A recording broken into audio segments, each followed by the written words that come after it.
1, 2, 3. Hello, welcome to Rock the Cash Bar. I'm Ben Mowbray. And I'm Diane Gallagher. Every week we pick one song and do a deep dive into the lyrics and explain the different ways they've been interpreted. We will also discuss how the song connected to us on a personal level, focusing on all the embarrassing details. Glad to have you here. Enjoy the show.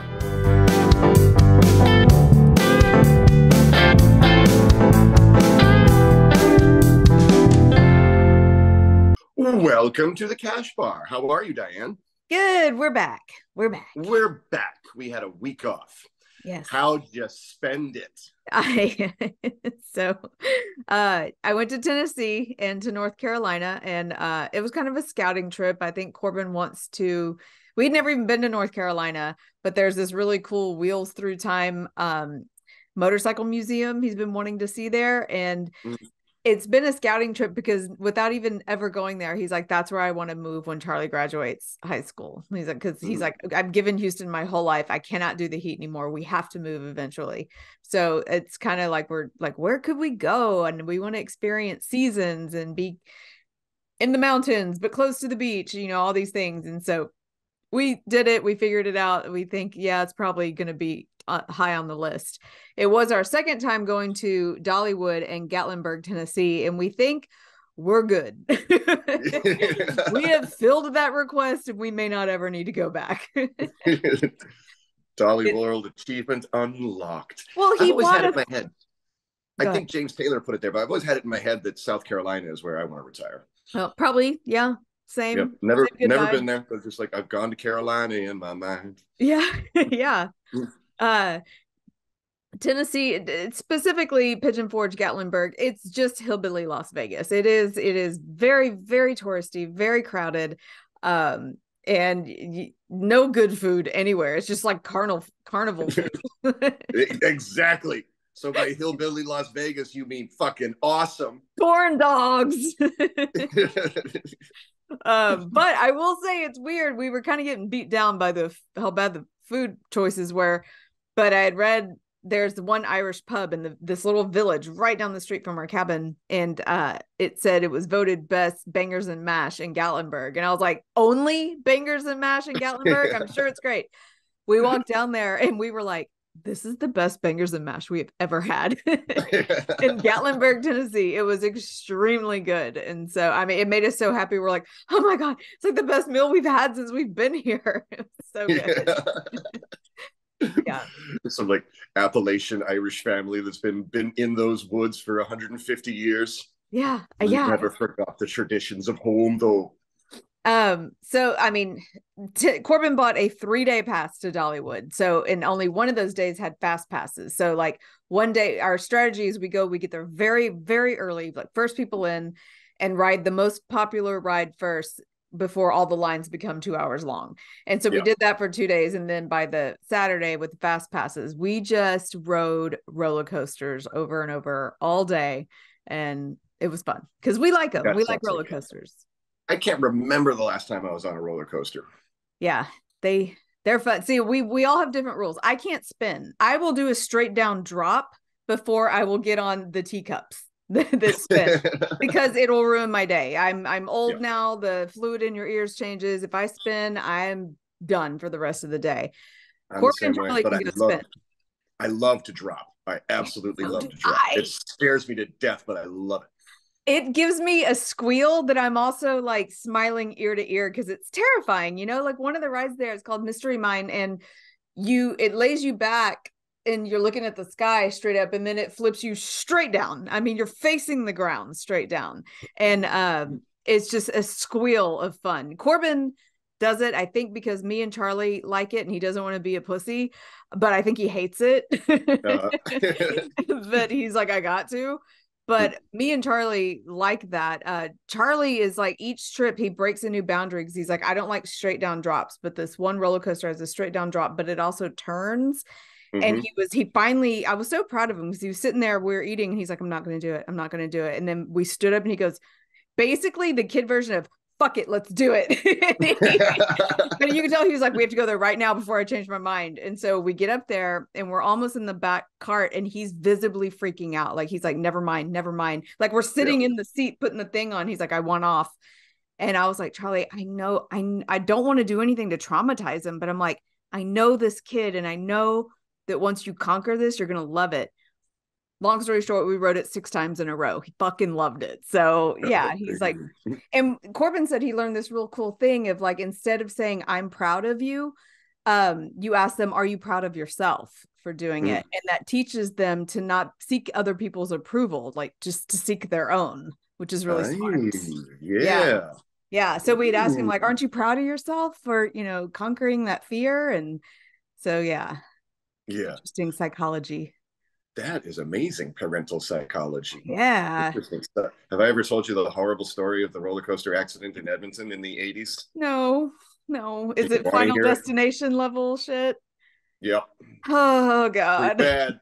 Oh. They had an indoor triple loop roller coaster, and one day the back cart of the roller coaster came loose.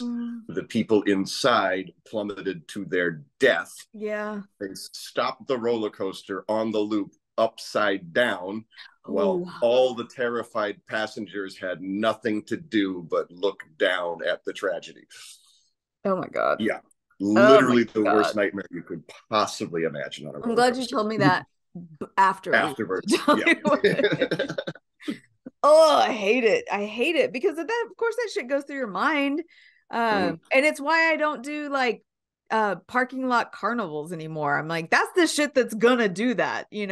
This stuff is supposed to be checked by an engineer. And there is these really cool things. On one ride, we were waiting in line and you could see all the screws, like the big bolts and stuff. And they all had these like painted like lines, like a blue line. And Corbin was explaining to Charlie that they tighten it as tight as it goes, and then they paint that line, and then they come back and see if that line has broken. That means it's getting loose. And so it's a really good visual check to see if making sure everything's still tight and in place. And I was like, oh, well, that's genius. And it makes you feel good. So every time I saw it, I'm like inspecting them, like, all right, the lines look good. That is some smart, capable man shit. No wonder I'm not aware of it. I'd never seen it before. Yeah. But anyway, this is going to be an important episode to me, but I will tell one quick last story. Is so the Airbnb that we had, it was like this little cabin on the side of a mountain, and I had read the comments, and the person that stayed there right before us said they loved it and they got to see the bears every day that they were there. I'm like, the bears. And so it was so funny, like we get there, we go to sleep the next morning, and I'd read that bears are more active like in the morning and in the evening. And I was just like yawning with my coffee in the morning, and I was like, oh my God, I wonder if there's any bears. And so I opened the cabin door and there were bears. Like there were 4 fucking bears, and it was a big mama and her 3 cubs. And so they were coming down, like, so our house was like on the street. And so when I say it was across the street, it wasn't far. Like our house was up against the street, and on the other side of the street was like a stream, and then the woods, and like we're in like a canyon basically, and it was steep up the mountain on the other side. And there was a cop driving along the bears, just kind of like looking at them like, stay over there, stay. And they were just like walking, and they're black bears. They're not known to like attack, but everybody knows don't get between a mom and her cubs. Yeah. So what's funny is I was just like running back, and like, bears, there's bears. And I grabbed my phone and I took this great video. I mean, they were just right in my face, like big mama cub and her little bears, and they were playing.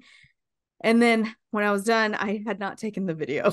I thought I did, and it didn't work. And I was losing my mind because I was like, that was it.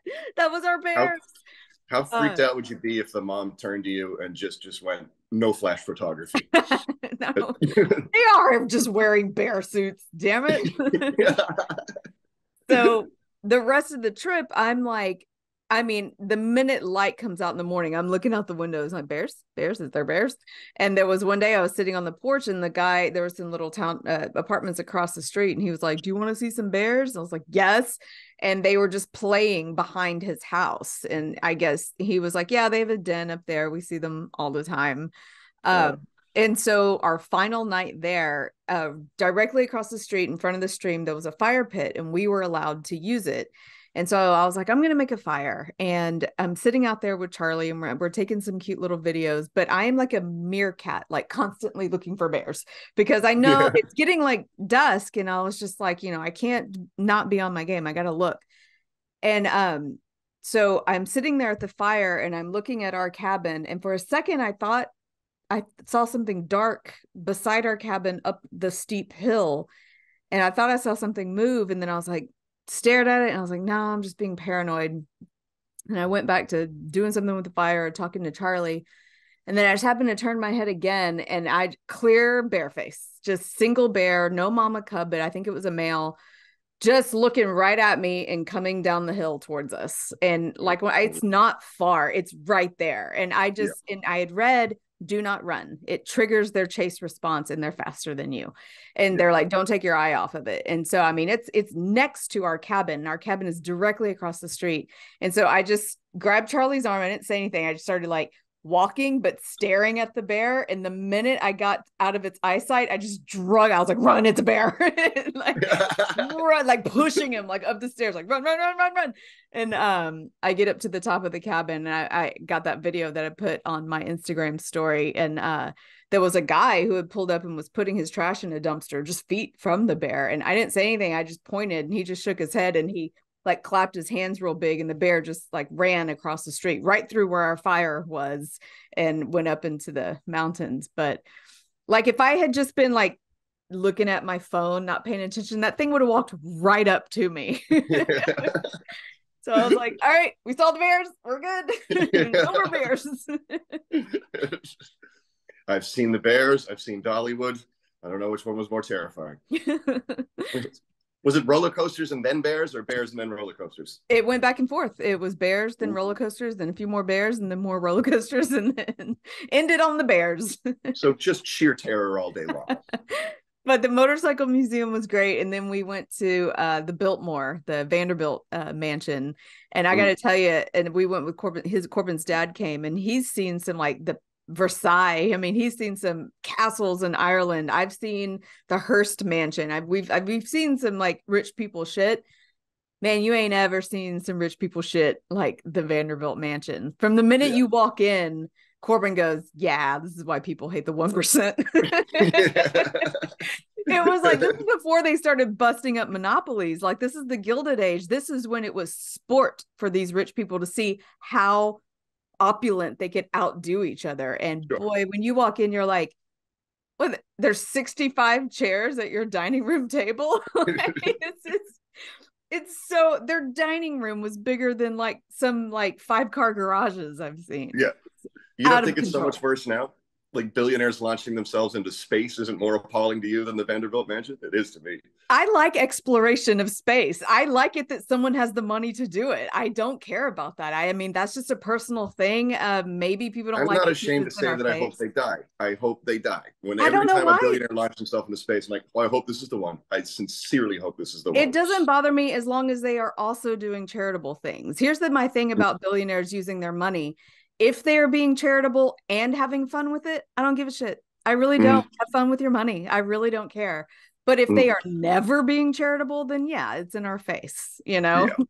Yeah. And that's what Corbin was explaining to Charlie about how it's nowadays considered rude almost to be this flashy with your money. And that's why they try to also make a spectacle almost of how much money they give away. And the Vanderbilts were no different. They really were charitable. So I don't know. I mean, I understand the jealousy of like, don't show me how your recreation is going to outer space when I can barely afford Dollywood. I get it. But I have the same argument of like, if you had just a ridiculous amount of money and you were obsessed with space exploration, I don't care if you do it. I really don't. The Vanderbilts also gave us Anderson Cooper, and Anderson Cooper feels the news right out through the screen at you. So that's pretty charitable. He radiates emotion, that man. You know who else is part of in the Vanderbilt family tree is Timothy Oliphant, we found out. No. Yeah. So he's somewhere in there. It's not his fault. He's just born into it, you know. But I mean, I think he's great. He's the funniest guest that Conan O'Brien has on his podcast. And he's been on a couple of times. And he will double you over with how funny Yeah. he is. So Yeah. great. Nobody does cowboy tough guy quite like Timothy Oliphant. Okay. Sinead O'Conner. So Yes. the weird shift to go from Dollywood to Sinead O'Conner. But I finished her audio book, and I started listening to it before Dollywood, through it on the plane, and I finished it today. And I have to say, like, I picked the song Emperor's New Clothes because I love the lyrics, and she wrote them way before all this controversy happened. But I feel like they summarize her and how she feels about herself and how she's dealt with controversy and her own mental state so well in this one song. It was almost like Yep. prophecy. If I didn't know better, I would say that this song was written at the end of her career as like Yes. sort of the coda, the denouement, the mic Yes. drop. Like, I'm out of here. This is who I was. And yeah, and there's parts of her book, and they talk about she is like kind of a certified medium, and she has one story she tells in the book. She doesn't like talk. She's not like, I am a medium and I am clairvoyant. She gives one story very just matter of factly. This is what I saw. This is what it was. But and I think that's what true mediums do. They don't really want you to know that they can do that. They're not trying to take your money for it. It's just something they can do. And those are the people I actually believe. People who try to take your money for it, I think you're full of shit. Anyway, I wrote something down that, like, I hate giving what we do on this podcast. Sometimes we have an hour to talk about the song and kind of their life. Is I hate giving the Cliff's Notes version of someone's life because the details and the variables and the gray areas where the truth is, and it's hard to express that. Like I say, go listen to her whole book so you can get the details. And I wish I could say that about everyone we cover, but like I had first like just done a bunch of song facts and Wikipedia and online research on this, and they give you just like these snippets of her life and everything you read, and then you hear her tell the whole story in her audiobook, and you're like, don't read anything you see on the internet. It doesn't give you the full story, and it's wrong. And I was like, it makes me not want to believe anything I read online ever, and I only want to hear it from the person's mouth. Yep, especially when you consider the place that Sinead comes from and the time that she rose to fame. There really was people who seemed to have a real interest in destroying women who thought like Sinead or spoke like Sinead or carried themselves like Sinead. Yeah. Like looking back on it now, obviously the famous ripping up of the Pope picture. I wasn't Catholic and I wasn't particularly religious, but I was outraged because I was 12 years old. Yeah. And like, here was this person like I'm sure part of my immature brain was just like, why are you sucking the fun out of Saturday Night Live? Yeah. 12-year-old me was like, that's the real crime. But then I was just like, yeah, why would you deliberately go on TV and want to hurt that many people? Was how it was framed in my mind for the longest time. And it wasn't until probably around her death or much when I was much older that I started reading, or when the Catholic scandals actually really broke in the news, and I went, oh, hang on a second. Yeah. I think this person who was partially raised in a Catholic nunnery might have had some inside information that the rest of us weren't aware of. Yeah. Yeah. And it's crazy how we weren't just immediately backing her back then, but I forgot there was like snippets in the air. This is pre-internet of, priests molesting and abusing little boys, but it wasn't like the common knowledge that it is now. And for her, it was. And she was trying to make that statement, and people just didn't want to fucking hear it. They didn't want to hear it. And there's something we're going to say here later about someone else we love that I don't want to hear. And I'm having a hard time dealing with. One of our other beloved singers, she has a story to tell that I'm like, well, shit. Yeah. I don't want to get to know anybody. Looking back on it and knowing what we know now and feeling the way we do now, Joe Pesci was the host the next week. And he came out and in his monologue, he said, if I was here last week, I would have given her such a smack. Like, you're going to slap around a victim of abuse for speaking out. Like, that's like, he probably didn't know what he was talking about then either. But looking back on it now, like, that was more disgusting than ripping up the picture of the Pope. I know. And I'm just like, and it was a picture. And this is one of those things where I'm like, the Pope is fine. It was a picture. And, just how dare you? And, I think people who didn't know her, didn't know anything about her music, didn't know anything about her life, probably thought she was some atheist or unreligious, which couldn't be further from the truth. My God, the Yeah. woman was obsessed with religion and God her entire life until her death. Mm-hmm. So that's not it. She was not anti-religion or anti-God. She was anti the Catholic Church standing up and looking into this. Mm-hmm. Yeah, that's basically all she was demanding, was just like, hey, somebody's got to do something about this. She Yeah. wasn't saying that the Catholic Church needs to be done away with, or that the Pope needs to be done away with. What she was saying is like the crimes they're committing need to be dealt with.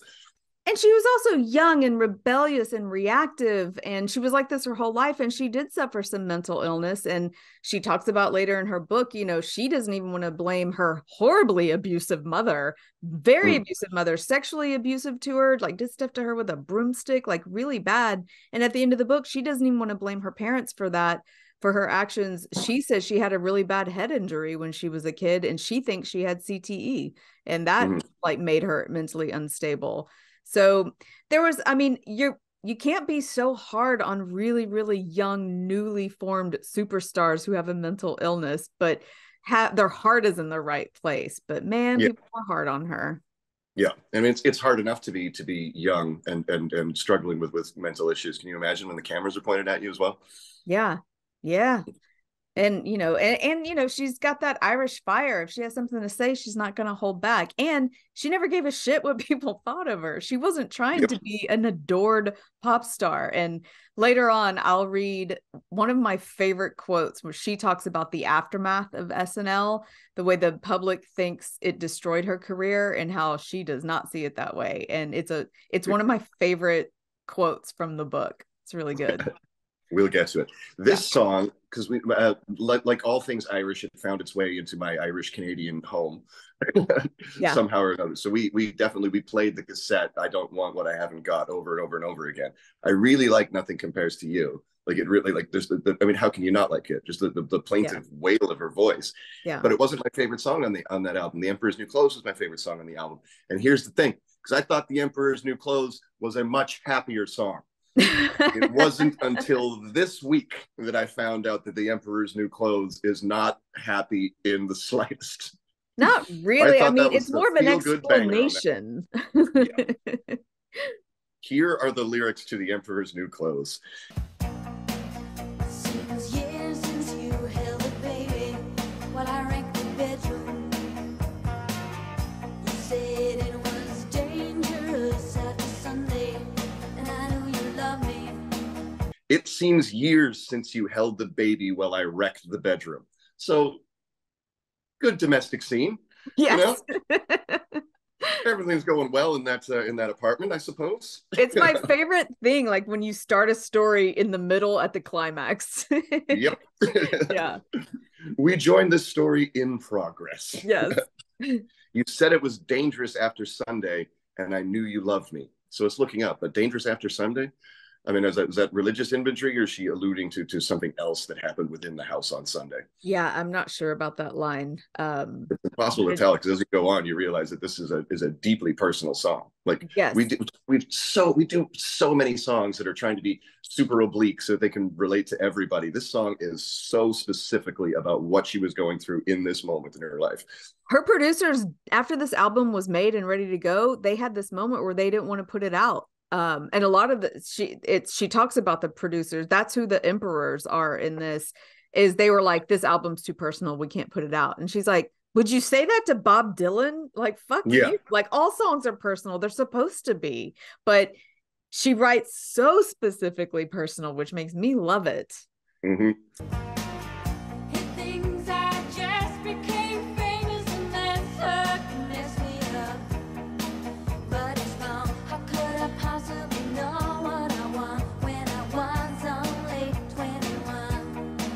He thinks I just became famous, and that's what messed me up, but he's wrong.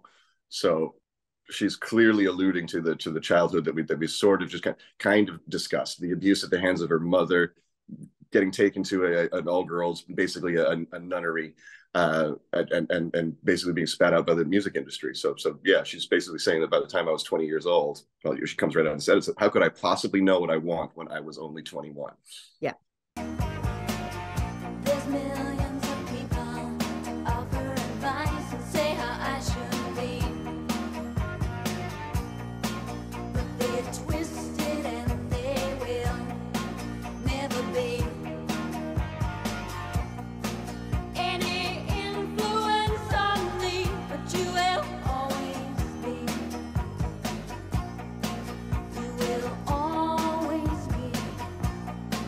And there's millions of people to offer advice and say how I should be, but they're twisted and they will never be any influence on me. But you will always be. You will always be. I think she's That talking to one, John on that. I'm not sure. yes, I think Yeah. I think she's talking to her lover, to her husband, to the Mhm. father of her child. You know, Yeah. basically saying that you will always be an influence on me, obviously because I will always be a mother to this child. Yeah. And I think But I she also, trusted him at that point. She trusted like his visions and his views and all that stuff. And I think it was him. I can't remember because she dated, you know, some guys, she married some, she didn't marry him. John Reynolds was the only one that she married and had a kid with. She had kids with other men but didn't marry them. But I think he may have been the one before they got married. Maybe they were dating. And I hope I'm getting the story right. When we talk about her being a medium, like the first time she met him and she was having coffee with him, she just got this like vision, this really strong vision of like this bedroom. And she started describing it to him. And she was like, it was a girl's bedroom and it had this color curtains and all this stuff. And he just was like, that's my sister's bedroom and she's dying right now. Like she was ill and was dying. And she didn't have any more information for him. It wasn't like she was trying to tell him some message, but she could just see it, which is crazy. Yeah. She had never met him. Insane. I really do believe in that stuff. I believe that there is a sixth sense that we just don't have the brain power to manifest or control. I really do. Like I do too, and I believe in that collective consciousness. I really do, and I've just heard stories that are undeniable. It's just the people in this world who are obsessed with it and love it, and maybe don't feel special themselves and want to feel that special, and they start lying about it and taking your money. I have no tolerance for that. Yeah, I mean that's obviously gross. But when I don't mean like straight up clairvoyance, like I can read your mind or I can see into your soul. I just think that and I don't mean I'm looking at science based. Like we're cooperating monkeys. That's what we are, and we've been that way for a very, very long time. There's a whole lot of like internet talk about empathy and learning to feel and communicate and everything like that. We've been doing that for a very, very long time. Yeah. It's just that now we've got different language and different vocabulary to explain it to each other. But when it comes to picking up on one another's intentions and fears and emotions, we're very, very good at it. Yeah. Even the people that you think aren't particularly good at it, sometimes they're very good at it because they're twisting what they've learned. Yeah. You know? Yeah. Mm-hmm. And I hate that we've watered it down to terms like spidey sense and mother's intuition. And I was just like, we learn to beat it out of ourselves when like every single time we have a stomach turn thought about someone, every single time we were right. Like, yes, learn to trust that. Learn to trust your instincts. Yeah. What treated you mean? I really didn't mean to. You know how it is and how a pregnancy can change you. If I treated you mean, I really didn't mean to, but you know how it is and how a pregnancy can change you. When I was a kid, I didn't even listen to the lyrics of the song. I the Emperor's, if I treated you mean, I really didn't mean to. I just really liked it. Like my family's from Ireland. I love the Irish accent. I just thought it was the happiest, toe-tappingest song ever. And then I go and read the lyrics now at 43, and I'm just like, this is a heartbreaking work by a very damaged 20-year-old girl. Yeah. Like yeah, she's going through probably postpartum and she's already mentally ill. She's wrecking a bedroom. She's saying, I know I was mean to you. I didn't mean to be. Yeah. Yeah, it's a level of emotional honesty that she's talking about that probably only parents of probably only young parents of young children, can get to. It's just like it's that I need you. Your influence on me, and you always will be. Yeah. And that apologetic, the hormones, man. I just listened to a podcast of this horrible story of this girl who had wild postpartum psychosis and like went into like crazy psychotic breakdowns. Like she didn't even know she had a kid and she just thought that everybody was after her and she had to be hospitalized. And it just shows like it's so dangerous and it has to be looked at. You hear about these women that drown their kids. That postpartum psychosis is so real. And if you already have like a mental disorder, it can really kick it off. And these mothers need support. They need someone paying attention. And, you can see in these lyrics, like she probably was just like, yeah, things weren't great. Yeah. And I'm sorry. I haven't heard anybody talk about. I'm sure it must be, but like when you talk about the mothers who murder their own children, in postpartum, it's got to be something like where they're playing with the powers. Like you've got the power to create life. You've got the power to nurture life. It seems only natural to explore. I know it's going to be really uncomfortable and gross, but it sounds almost natural that you would want to explore. Do I also have the power to take it? Well, I don't even know if that's exploration, because these women at this point are hallucinating. They're not even here. They're not even seeing real things. And it's a lack of support and understanding from their partners, or say they don't have a partner, they're doing it on their own. And you go so long without sleep, and that will destroy you, whether you have hormones running through your body or not. And the stress, and a baby will not stop screaming. I had an old boss telling me that, like, she was so sleep deprived, and she looked at her beautiful son and his face just turned into a demon, and she just handed it to her husband. She's like, I'm seeing shit, like, take him. Today. Oh yeah. No, I can't. It sounds ridiculous how I'm going to try to relate to that, but yeah, like I've been sleep deprived too. Like when you stay up till 5 o'clock in the morning because of your bartending job, and then you got something early to do. Yeah, that's stressful. It's bad enough. Have visions from that. You got to get up at 9 a.m. and go to the coffee shop. Oh yeah, you see some things. There's some demons in your latte art on that morning. Yeah, I'm telling you, it's the woman to the man thing. Like, you don't have to relate to the story. Just listen and, and agree that, like, that I don't understand it, but I believe you. There we go. Noted.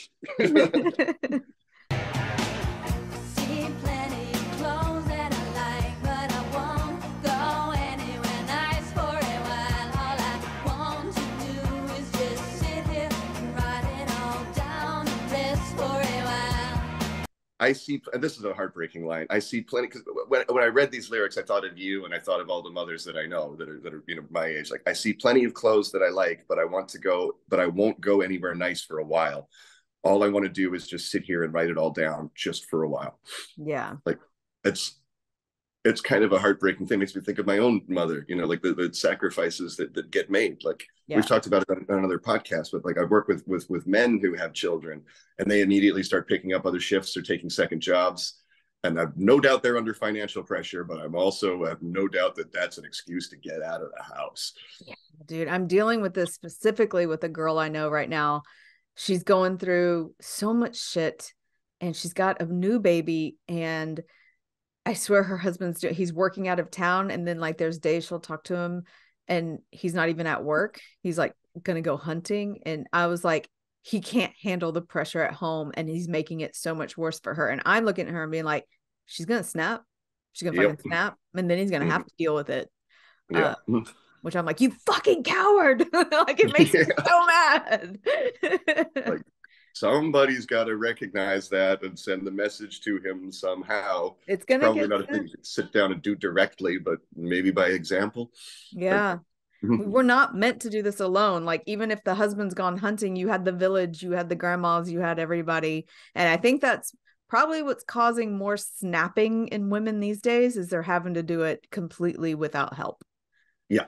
How there is not totally affordable, like, even government sponsored. I'm a socialist. I don't think that's going to be news to anybody, but government sponsored childcare is beyond me. Like, I see the single mothers that I know and how they struggle. You're just like, how is there not help for this? How is there not? We're not meant to, and like, I'm just going to call it forced birth now. It's like, okay, but you're not going to give them any help after you make them have a child they couldn't afford or didn't have the means to support. And you're not going to give them any help after you're going to make them have it. That's just, it's cruelty. Ridiculous. Yeah, it absolutely boggles my mind. Like, I honestly, I know I'm friends with 2 single mothers and actually 3, and I marvel at it. Like, I don't know how they do it. I'm sorry. It's a law against minorities and poor people. That's all it is. Exactly. It is. I hate going back to the old tropes, but it really is the patriarchy. It really is men forcing their will on women. That's all it is. That's all it damn well is. Yeah. I also know, I didn't think it was a real thing, but I also know a guy who I very much suspect deliberately impregnates women just so that now they belong to him. Like, I've just heard him talk about his, because he's got 2 babies almost, and I've just heard the way that he talks about it, and that's just, I'm making assumptions, yes, But that is absolutely the feeling that I get from the guys. Like, you did that deliberately so that they would always be beholden to you. Was he also just like shelling out all of his money nonstop? Like, I do not get that. Yeah, I don't either. I don't either, and I'm almost sorry to even repeat that I thought that. I've never told anybody that I thought that, but I do. Who knows the psychology of every single living being and like what makes them feel whatever it is that makes them feel to do that. Yeah, I don't know. And again, I'm making assumptions about something I absolutely do not understand. I don't have children of my own. I don't know the guy very well. It's just a feeling that I had. Yeah, it's your spidey sense. Yep. Came back to be in another city, one where you are not. I would return to nothing without you, if I'm your girlfriend or not. I can't bear to be in another city, one where you are not. I would return to nothing without you, if I'm your girlfriend or not. Yeah, she needs her dude. Well, yeah. I mean, she's got a squealing baby to take care of. Like, Yeah. I need you here with me. I can't do this. Maybe I was mean, but I really don't think so. You asked if I'm scared and I said so. Maybe I was mean, but I really don't think so. You asked if I'm scared, and I said so. She was honest with him. Yeah. She was a tough lady, but she was extremely honest. Like, she wasn't going to be like, no, I'm fine, I got this. Like, she was very honest. And in reading her book, there are times where I'm like, God, am I only getting her side of the story? And then after I finished it, there were moments where she will straight up be like, I lied about this one thing. She'll tell you if she lied, and she'll tell you how she was honestly feeling. So when she tells the Prince story, we're going to get into later, I was like, it's kind of unfair for me to be getting upset because he's dead and can't tell his side.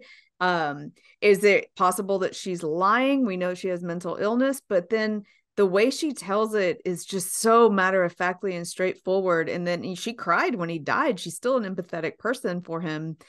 But I was like, I don't see her as a liar. I think she's an extremely honest person. Yes, and talking about things that are incredibly difficult to talk about, and like you say, like the truth is in the gray areas, and some things you're talking about are just emotions. Like who knows what the truth is, Like sometimes like there's emotional truth, and there's what really happened, and there's how it made you feel, and how you feel about it clouds your memory of it. Yeah. It's interesting that he's real popular now in psychology. Dr. Gabor Mate talks about like trauma and how two people can experience the same trauma but they end up differently. And he's like, trauma isn't what happens to you, it's your reaction to it. So one person was maybe supported and coddled and was able to talk about their trauma after it happened, and one person was ignored, that they're going to be affected by their trauma differently than the person who was supported. It's really interesting. Yeah. Everyone can see what's going on. They laugh because they know they're untouchable, not because what I said was wrong. Everyone can see what's going on. They laugh because they know they're untouchable, not because what I said was wrong. Yeah. Oh my God. When she died, I went back and I posted this verse and then the verse right after it, because I was like, this summarizes everything she went through and how she thinks about it so perfectly. And this is before the SNL thing and the national anthem thing and the rest of her life. And the line, they laugh because they know they're untouchable, not because what I said was wrong, was so, I was like, were you seeing your future? Like, what? How did you know to write that line at this point in your life? It's absolutely mind-boggling. When I finally like read these lyrics this week, I was just like, I was thinking something very, very similar to that. It was just like, when did she write this song? Like, holy crap. Like this sounds like a response to Joe Pesci and to Frank Sinatra and to Prince and to the priest critics globally and the priest. Yeah. They laugh because they know they're untouchable, not because I'm bullshitting, Yes.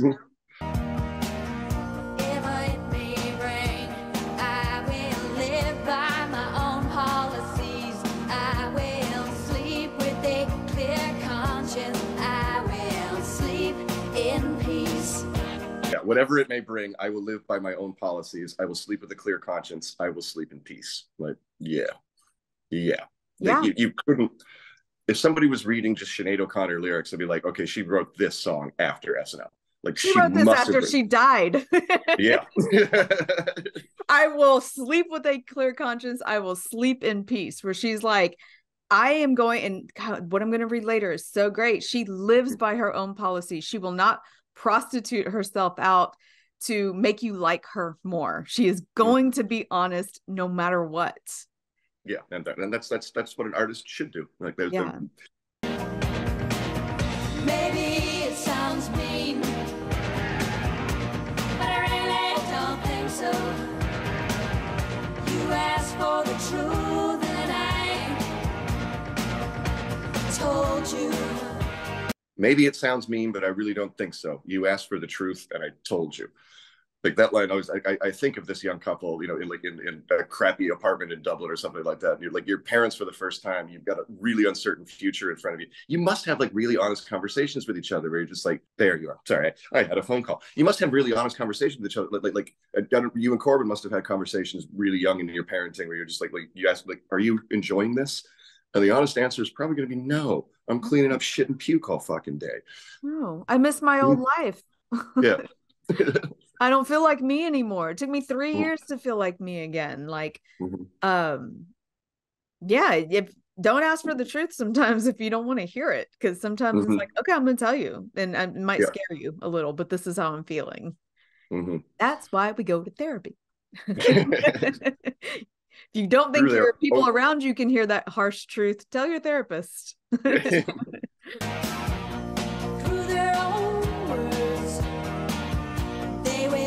Exposed.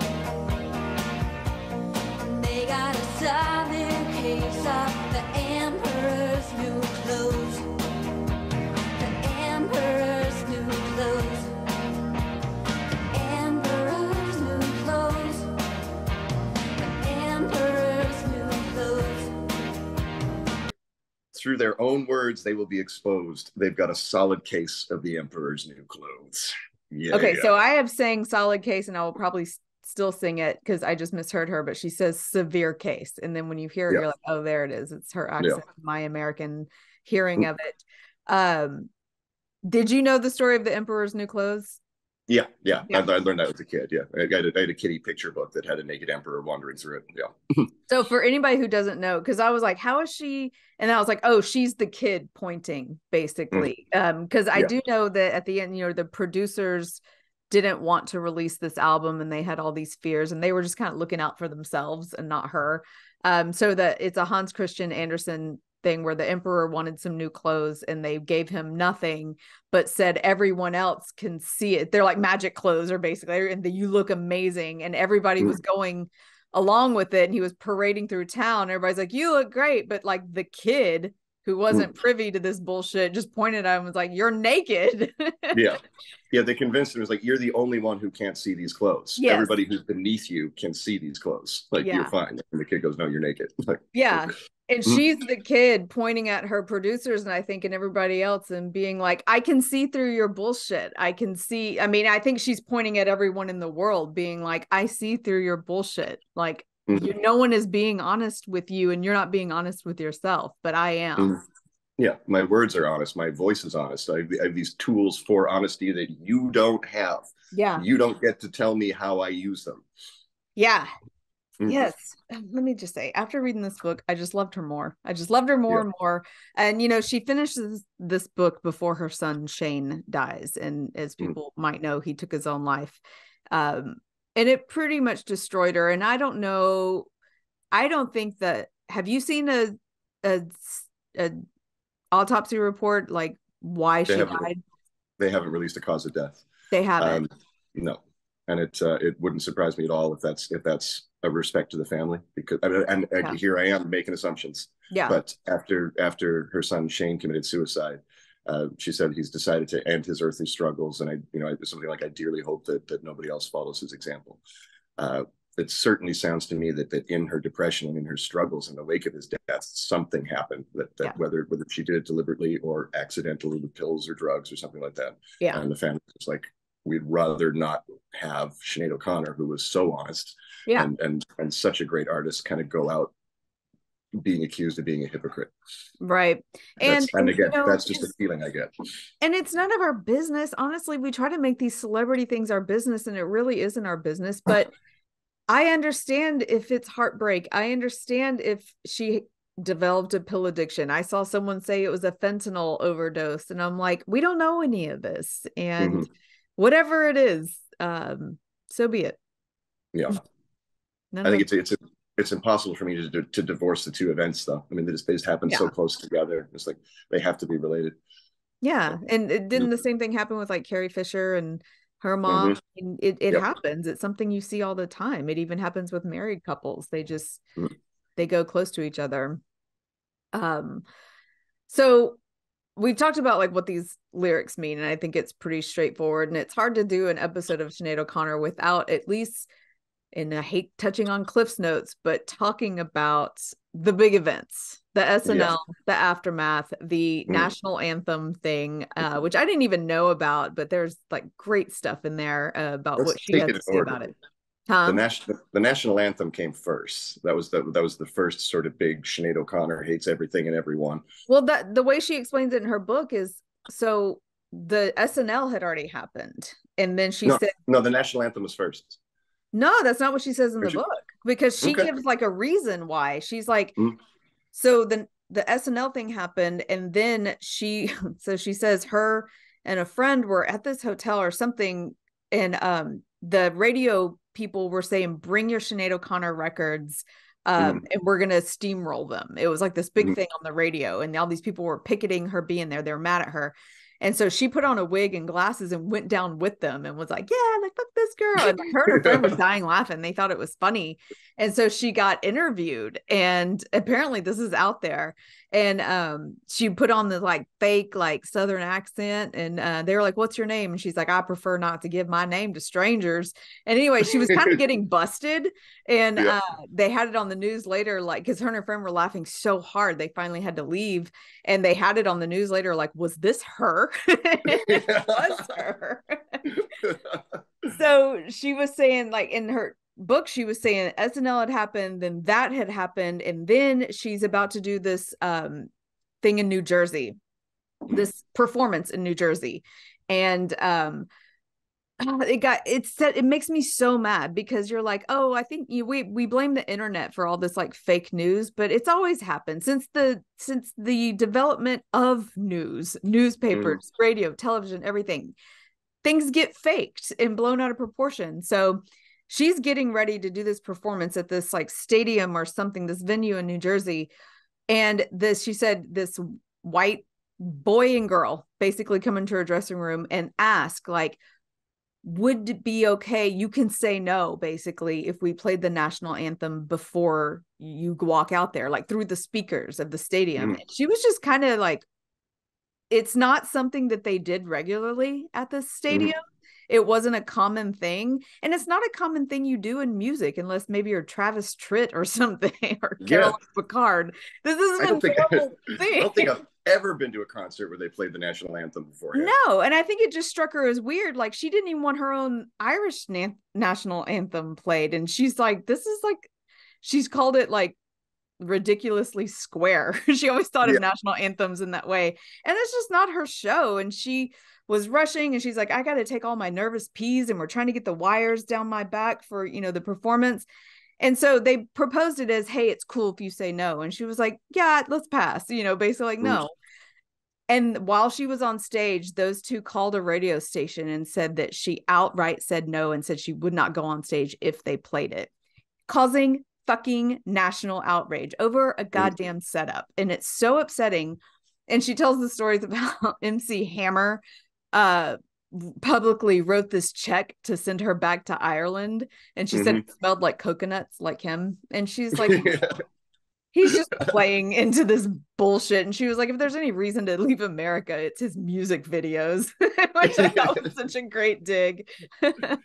This is a caustic lines. She also said that she hung on to the check because it's going to be worth so much more than the $1,500 that he wrote. Yeah. And then So here's the fun story is that then Frank Sinatra, who I found out is just a dickhole all around, just like history of being a misogynist asshole. He was saying that if he sees her and if anybody sees her, they should kick her ass.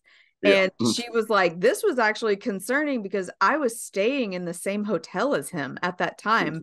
And she was like, what if I run into this guy on the lift? And then I have to tell I guess her father loved Frank Sinatra. And I have to tell my dear old father back in Ireland that out of self-defense, I had to beat the shit out of old Blue Eyes. I was like, yes. And I wish it had happened. I wish the news story was Sinead O'Conner beats the shit out of Frank Sinatra in an elevator. That would be the best rock and roll story ever. Yes. The more I find out about him, I'm like, fuck that guy. There's a famous article by I can never pronounce his last name. It's Gay Talese. It's called "Frank Sinatra Has a Cold," and it's one of the the benchmarks of new journalism. But if you don't like Frank Sinatra, read that article, Ooh. and you can hate him more. Nice. Corbin's watching. Oh, go ahead. It's just all about how it's basically a month in the life of Frank Sinatra and what that looks like and how it reverberates sort of all around his massive network of people. Yeah. Like I forget who it was. He had an ex-wife who was staying in a house. They'd been divorced for a long time, but he just treated that as, because I mean, obviously he was paying for it, so technically it is his. But he would do ridiculous shit, like just let himself in, sleep on the couch. You know, Yeah. it's like, hey, daddy's home. Daddy's home, biscuit. Well, Corbin's watching this show right now called The Offer. Have you seen it? It's about the making of The Godfather. No, I haven't seen it. I want to see it really badly though. Yeah, so it's actors like portraying the parts of all the pieces, the directors, the writer, everyone involved in making the first Godfather. And they have a guy playing Sinatra, and he was actively trying, and the mob were trying to make sure this movie did not get made because he didn't like how he was going to be portrayed in it. Which was interesting, but it didn't work. Like, it got made. Boy, did it get made.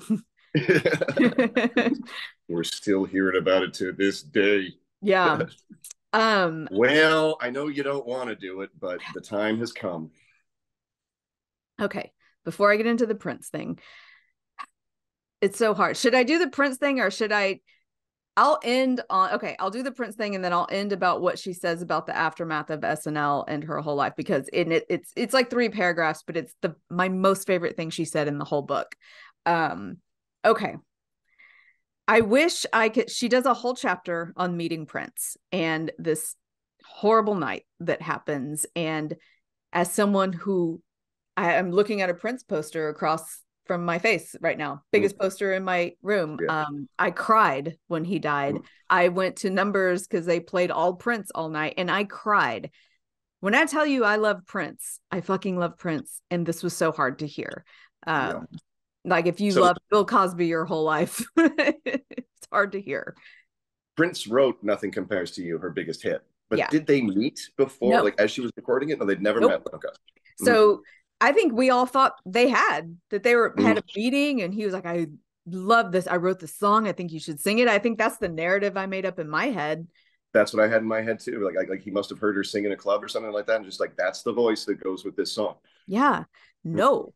This was all done through managers and producers and stuff. She never met him before she did that song. And apparently there was some backstory. Like they had the same manager at one point and then Prince didn't have that guy anymore. And then there became legal troubles and issues. So in retrospect, she thinks the whole reason he did this to her was to get back at that producer. But it shows that he might not have been always very mentally well. And so I wish I could it's a whole chapter in her book. And again, I have to give you the Cliff's Notes and it's better if you hear her tell the whole story. But I can't play the clip of her audiobook. I think there's copyright infringement there and I can't recite the whole thing because it's long. So basically she gets a call from him specifically. And she's been famous for, a couple years now, and he will not say her name right. He's like, is this Sinead?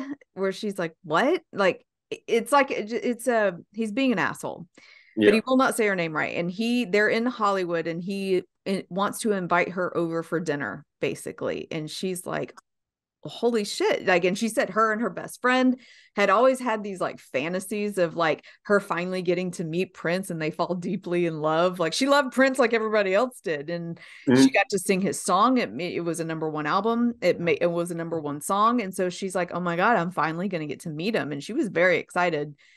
And so the whole night is the creepiest story I've ever heard. He sent a car to come get her, and it goes up like this dark, crazy road, and the limo driver, she's trying to talk to him. She loved like talking to, cab drivers, limo drivers, anybody, and he would not speak to her. And he had this like really weird vibe, like he was like almost like scared. So he drives her up this like long, dark road up to this, like he's got this very secluded Hollywood mansion at the top of this hill. And it's dark, and she doesn't even know where she is. It takes like 45 minutes to get there.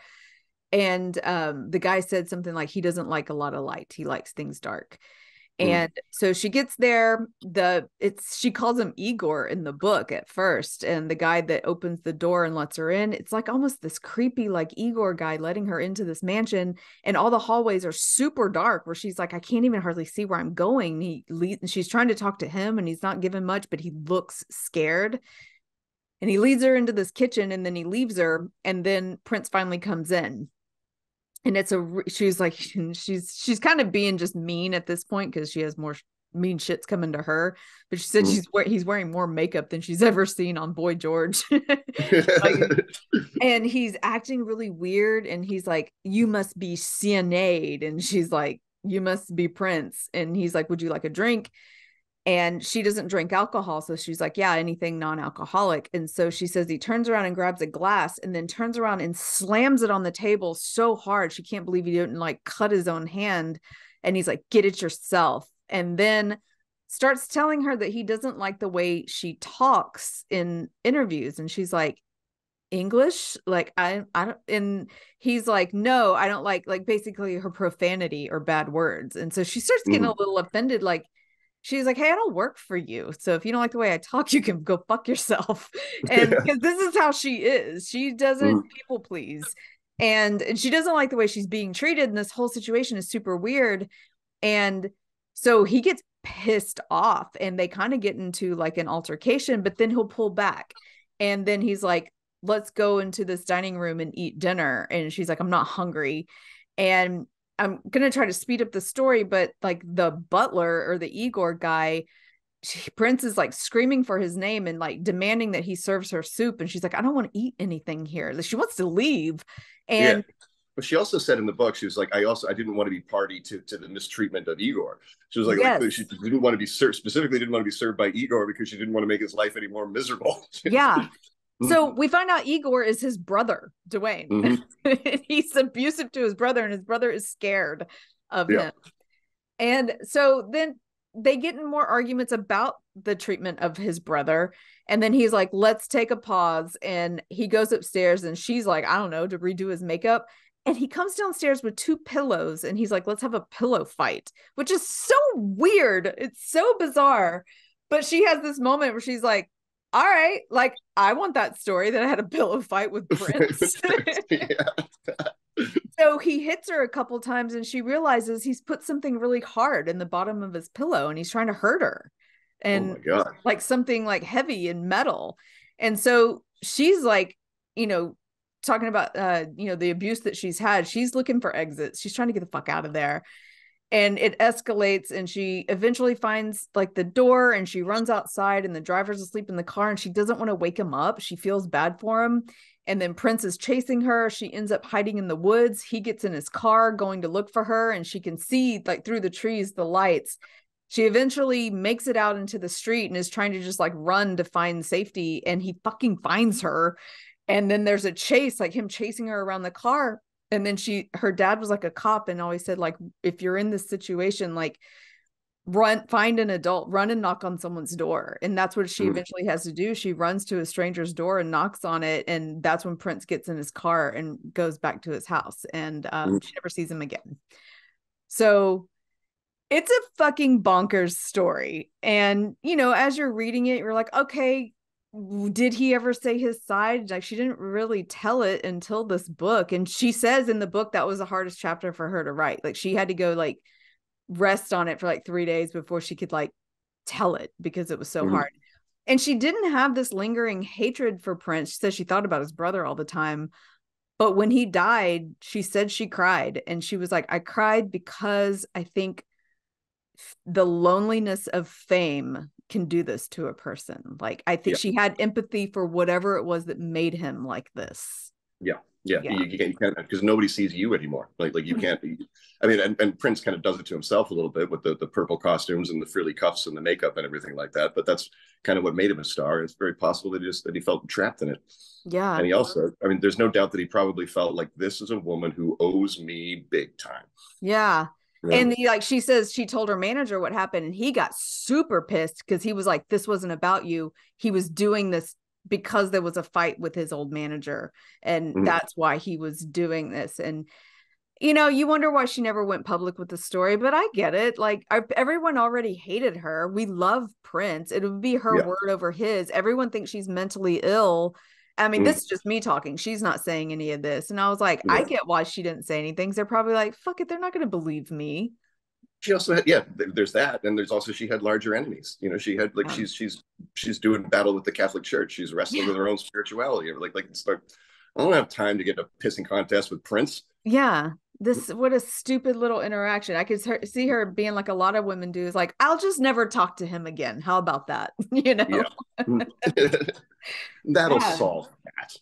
Fucking weirdo. But it was I had to stop, and then I went on vacation, and I came back and I listened to the whole story again, and I'm like, damn it, they're all crazy. Everybody's crazy.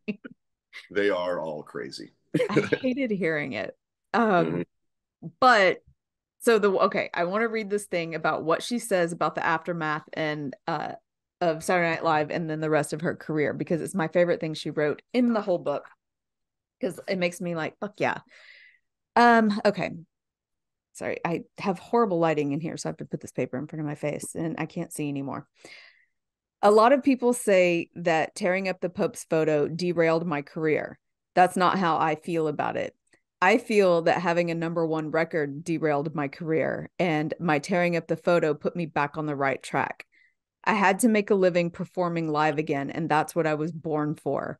I wasn't born to be a pop star. You have to be a good girl for that. Not too troubled. I wasn't comfortable with what people called success, because it meant I had to be as others wanted me to be. After Saturday Night Live, I could just be me. Do what I love. Be imperfect. Be mad even. I don't define success as having a good name or being wealthy. I define success by whether I keep the contract I made with the Holy Spirit before I made one with the music business. I never signed anything that said I would be a good girl. I've supported my children for 35 years. I supported us by performing live, and I became, if I may say so, a very fine performer. So far from the Pope episode destroying my career, it set me on a path that fit me better. I'm not a pop star. I'm just a troubled soul who needs to scream into mics every now and then. I don't need to be #1. I don't need to be liked, and I don't need to be welcomed at the AMAs. I just need to pay my yearly overhead, get shit off my chest, and not compromise or prostitute myself spiritually. So no, I wasn't derailed. I was re-railed. And I feel I've been extremely successful as a single mother providing for her children. So a lot of people can't define integrity, but I was like, that's it. That's integrity to me. Absolutely. Absolutely. A round of applause for Sinead. Good for her. Like, I mean, a lot of people say they don't care what people think and be yourself. And I think most people don't believe it and don't live that way. But I think she did from beginning to end. Yep. I do want to say one thing, is it was just like a fun little fact that, besides her mom being abusive, her mom was like an extreme kleptomaniac, like obsessed with stealing, and encouraged Sinead to do it. So at least I know through her teenage years and 20s, she stole all the time, got caught for it a lot, but she was like an obsessive klepto. And I was like, I wonder if that ever stopped. Like, if she was still like 45-year-old Sinead in the store just stealing everything that she could. Yeah. Or you have Sinead O'Conner over for tea, and all of a sudden your nice spoons are missing. Prince caught her trying to steal a bunch of shit before he came down. That's what the real fight was. Yeah. Oh, All that's right. Sinead O'Conner. Do you have a deep cut this week? I don't have a deep cut this week. I'm sorry. I have I'm one that's behind good on enough. my duties. Yeah, it's okay. I have one that's good enough for the both of us. I was gonna do one, and then she put out an album of like all covers of songs that she liked, and I was just so thrilled that she did a cover of "Bewitched, Bothered, and Bewildered" by Ella Fitzgerald. So, Ooh. and it's gorgeous. It's in her beautiful voice, and so I'll play that clip right here. I'm wild again, beguiled again,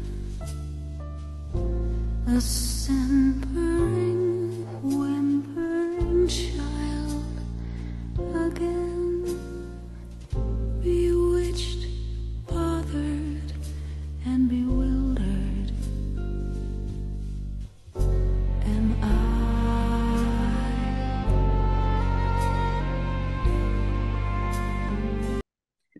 So yeah, it just sounds like Sinead O'Connor singing that song. It's a straight cover, and it's beautiful. Mhm.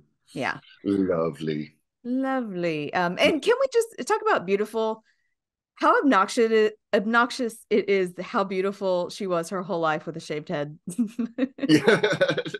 It makes me mad where she's just like, yeah, and I'm like, yeah, you could confidently shave your head when you're that pretty. I've seen myself in a swimming pool with my hair slicked back. I need hair. Like, I depend on my hair. This isn't good enough on its own. And every time I watch a video of her, I'm like, damn it, she's pretty. God. It's infuriating. It's those perfectly formed features. It's the cheekbones and the bright blue eyes. She just looks otherworldly. Big eyes, big perfect eyebrows. I mean, just so gorgeous. Okay. She looks like an ancient, like Irish druid princess. Gorgeous. And then I've seen her with hair. There were times where she grew out her hair a little bit, and I'm like, no, it takes away from how pretty your face is. Go back to bald. Oh, God, there's so many facts. Here's another fact I just want to say that might have a little bit to do with like her mistrust of priests. When she was like a teenager, she got involved into a relationship with a priest who was cheating on his wife. And she was like, I was just dumb and, believing the bullshit he was telling me that his wife just doesn't understand him the way she does, a teenage girl. And so she got into a really bad car accident. She was given a driver's license. She'd never had been trained at all, and just wrecked her car horribly. And it actually did like permanent damage to her hips. And she says it's why she kind of dances weird and walked weird. Like she couldn't move correctly. But after the car accident, she didn't have anyone to call. So she called him to come help her. And he was like, no, I can't be seen with you. And so she said she never spoke to him again after that day. Jeez. Big old piece of shit. So, and none of these things broke her from religion. I mean, she says she studied theology her entire life, and she got upset that she studied Muslim religion last, and she ended up like converting, but because that's the one that resonated with her the most. But through her whole life, she was very obsessed with religion and God, and was very spiritual till the very end. And she obviously was very good at separating the practice of religion from the people who practice it. Yeah. Which unfortunately, you just have to get good at these days. Yeah, I know. So anyway, all right. That was Sinead O'Conner. We're going to take a hard shift next week. Next week, we have our Patreon drawing, Heather Broussard. She's a friend of the family, and she really went back and forth. She's really into like country rap, which I have no experience with, but I realized we're going to do Jelly Roll, and I know nothing about this dude, except that he did do rap and was influenced by UGK and all these like great rappers, but he's also does country. And I was like, oh my God, am I going to like this? But we're going to do the song called She. I wish I would have known before she was too far gone. I'm afraid to lose her now. She's afraid of coming down. And And I think it's about his mother. And I listened to it and I read the lyrics and I was like, this is good. Oh, this is good. This is a really good song. Do you know anything? Did you know anything I know previously? nothing about him. Nothing good. Not the first thing. I think it's going to be good. I think we're going to like it. Yeah. I'm looking forward to it. Okay. So next week, She by Jelly Roll.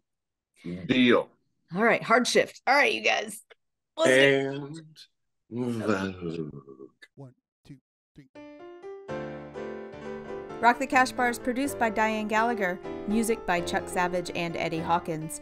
Special thank you to Jeremy Essig for 6 Degrees and to Sarah Wessling for the Guilty Pleasures vocals. Our website is rockthecashbarpodcast.com, and there you can find links to our Spotify playlist and to our Patreon. Thank you for tuning in, and we will see you next week.